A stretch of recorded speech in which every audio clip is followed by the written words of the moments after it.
ناظرین، اپریل 1938 کو 5:14 پر صبح کی اذانوں کی گونج میں علامہ اقبال نے اپنے دیرینہ ملازم کی گود میں اپنی جان آفریں کے سپرد کر دی۔ انہوں نے اللہ کہا اور ان کا سر ایک طرف ڈھلک گیا۔ طلوع آفتاب کے بعد جب راکم اور منیرہ نے ان کے دروازے کی دہلیز پر کھڑے ہو کر ڈرتے ڈرتے اندر جھانکا تو خواب گاہ میں کوئی بھی نہیں تھا۔ کھڑکیاں کھلی تھیں اور وہ پلنگ پر سیدھے لیٹے تھے۔ انہیں گردن تک سفید چادر نے ڈھانپ رکھا تھا جو کبھی کبھار ہوا کے جھونکوں سے ہل جاتی تھی۔ ان کی آنکھیں بند تھیں، چہرہ قبلہ کی طرف تھا، مونچھوں کے بال سفید ہو چکے تھے اور سر کے بالوں کے کناروں پر حاکم کے کہنے سے آخری بار لگائے ہوئے خطاب کی ہلکی سی سیاہی موجود تھی۔ اقبال کی رحلت کی خبر جنگل کی آگ کی طرح پھیلی۔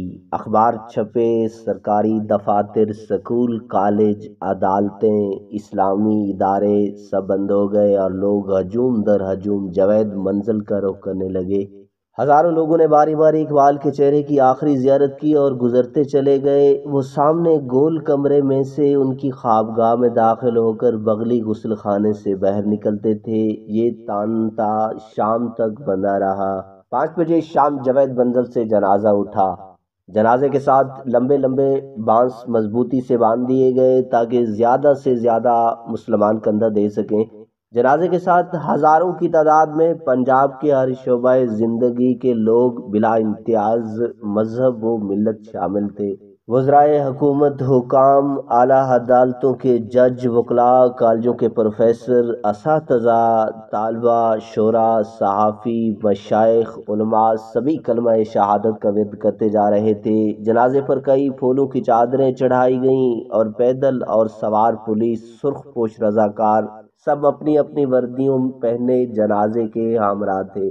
راکم کو اب یاد آیا کہ وہ جنازے کے جلوس میں سب سے آخر میں تھا۔ جنازہ قلعہ گجر سنگھ اور فیملنگ روڈ سے ہوتا ہوا اسلامیہ کالج کے وسیع و عریض گراؤنڈ میں پہنچا، جہاں نماز جنازہ کی ادائیگی کے لیے تقریباً 20,000 مسلمان موجود تھے۔ اتنے میں شور ہوا کہ نماز جنازہ بادشاہی مسجد میں پڑھائی جائے گی تاکہ شہر کے لوگ بھی شریک ہو سکیں۔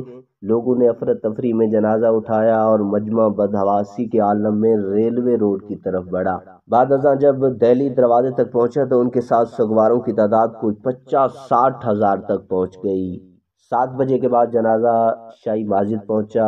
رات 8 بجے شاہی مسجد کے صحن میں مولانا غلام مرشد نے نماز جنازہ پڑھائی۔ بعد ازاں میت کو مقام تدفین کے قریب لا کر رکھ دیا گیا، کیونکہ اقبال کے برادر اکبر شیخ عطا محمد اور چند دیگر دوستوں نے ابھی سیالکوٹ سے پہنچنا تھا۔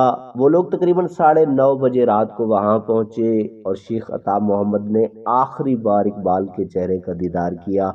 9:45 بجے کے قریب اس عاشق رسول صلی اللہ علیہ وآلہ وسلم کے جسم کو تابوت میں رکھ کر سپرد خاک کر دیا گیا۔